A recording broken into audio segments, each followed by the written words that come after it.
Have you ever loaded into a Minecraft world and seen absolutely nothing but water, some grass, and a villager execution, and said to yourself, what do I even do? Where do I get started? Well, you're in luck, because in today's video, we're going to be going over the best ways to get started in your survival world. Now, it's pretty obvious that the number one thing that you're going to need to do when you actually start this world is get some wood. Now, when starting your world, you need to understand that wood is just about the most important item in any survival. I mean, Minecraft basically runs on the premise of two key factors: wood and adrenaline. I mean, how else do you think Steve punches through this wood? Just look at him. So that is why when you get enough wood for a crafting table and tools, you're going to be making a jukebox so that you can jam out while you...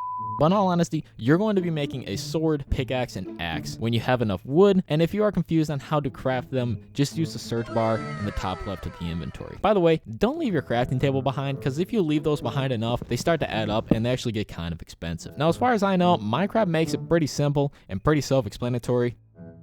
It's eat or be eaten. So go for cows, chicken, sheep, as they all have extra drops that are useful. Sorry, pig. But once you have a decent amount of food, you're going to want to do what I like to call shallow mining. This is the type of mining where you stay near the surface, so you don't run into any creatures of the cave, such as creepers, skeletons, Batman. The goal of this short mining trip is to get coal, cook all your food, find Santa for more coal, and make a stone set of tools. Now, once you have your tools, head back up. Now, just a reminder, don't leave your furnace or your crafting bench behind. Those things get expensive. Alright, now this part is where it becomes up to you. You're going to need to be just like the pioneers. You're going to need to go claim your land. Take what is yours. Kill the...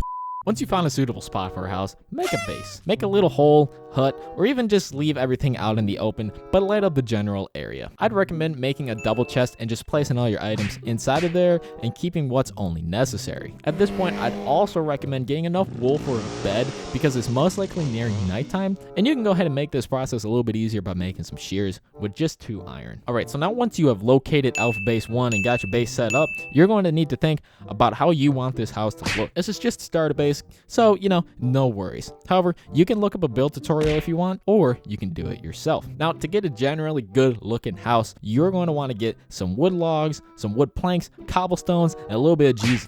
Start by making your floor with cobble, 5x5, so you have plenty of beginner space. Now, the next step is to enclose the entire floor in a wood plank box. Next, carve out little holes for the windows and the door. Proceed to just go ahead and outline the entire box with logs, lining up the corner to corner and placing logs around the windows. Now, this isn't necessarily going to help you survive, but it will make it a little bit more textured, allowing for bigger house parties in the future.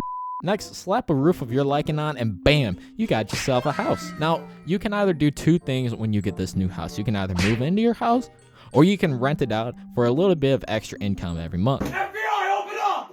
Now, once you have your house together, it's time to get some farms going. Now, a hoe can be acquired by getting 2 sticks and 2 wood or stone, or simply just pulling up in a Lambo and you should get plenty. Some common farming knowledge that you should know, however, is that water will hydrate up to 4 blocks away and make a square corner to corner. You only need 1 water source for a 9x9 area of a farm, which is 53 blocks, because if you take out the one that the water is in, then, it goes from 54 to 53. Once you have it all hoed out and hydrated, you need to get some seeds. Now, some environmentalists say that destroying the land with our hands is bad, so just make sure that you use a water bucket to avoid any legal troubles. Once you get enough seeds for yourself, however, plant them in the farm. You can even put a little fence around it if you want to make it look a little cute and everything.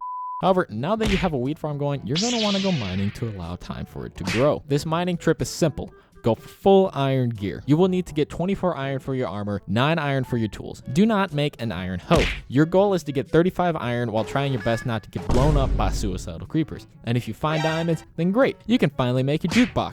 However, once you finally get all the iron you need, you can come back up to the surface, and it is always okay to grab a little bit of extra iron, because you will most likely need it in the future. However, once you have returned to base, make sure to harvest your wheat immediately. However, don't make it into bread. You're going to use it for a cow farm. Now, what you're going to do is make a little 7x7 hole that is 1 deep, then line the outside with fences. Go ahead and make some carpet and place 1 carpet on top of the fence so you're able to hop out. Alright, so now that you've made the cow farm area, it's time to actually get the cows. Now, you could use leads to bring bring them in, and that is easier, but it could be seen as kidnapped. So make sure to use wheat and allow them to make the choice if they want to go into this pen or not, if you just want to avoid legal troubles. Now, once you have 2 cows in the farm, go ahead and give them some wheat. This will begin the breeding process and allow you to begin breeding all the cows. Now, if you have some extra iron, that'd be great. You're going to make an egg farm. Simply place a chest with a hopper above it, make a chamber for chickens to go into. Similar to cows, use seeds or leads to bring them in and breed them with the seeds. But now that you have the cow farm, egg farm, and wheat farm up, and all your important belongings from the previous mining trip placed into your chest, you're now going to be going back into the mines for other resources like diamonds,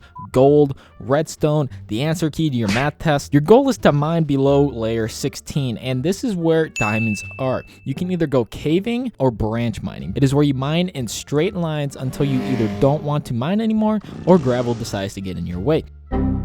You make a new mine shaft every 2 blocks, and this will allow you to not possibly miss any diamonds. You want to make sure that you do this on layer y equals 12 as well, because diamonds spawn at 16 or below, and technically on your head is block 16, and anything below y equals 12 is where lava spawns, so I just recommend doing it on y equals 12. Now, the alternative route is obviously caving. Now, caving is a much simpler and more fun way of getting diamonds and other resources. You simply run through the cave and hope you find diamonds, but all you really find is a bunch of water, making you wonder if Moses is actually real. So your goal here is to acquire at least 6 diamonds and 14 to 18 obsidian. You want 3 diamonds for a pickaxe, 2 for an enchantment table, and obviously you need 1 for a jukebox. So you want 14 to 18 obsidian for a nether portal and enchantment table. You can mine obsidian by making a diamond pickaxe, and it's up to you whether you want to cut corners from your nether portal or not, because I know you did that on your assignment last night. So what's really the difference? Once you have acquired 14 to 18 obsidian and 5 diamonds, head back to the surface. There's no need to risk losing everything if you already have what you need. Now, once you're back at the surface, breed your animals, throw any eggs acquired in the chest back into the farm to make even more chickens, harvest your wheat, and build your nether portal. But now, unfortunately, this is going to be where I have to leave you. You have set up your Minecraft world for a successful beginner survival, and it's now up to you on how to continue. However, if you would like to see a part 2 to this video, please let me know in the comments down below, as I did have a lot of fun making it. Please make sure to check out my Discord server, Patreon, and the join button on my channel if you are interested in supporting my channel in any and every single way possible. Now, with all that being said, I have been Grim, and I will see you in the next one. Peace out. Oh my. Why did you not go down? It's all good. Actually, I can just spawn it right here, right? I'm creative. You can come up now. Hello there. Yes.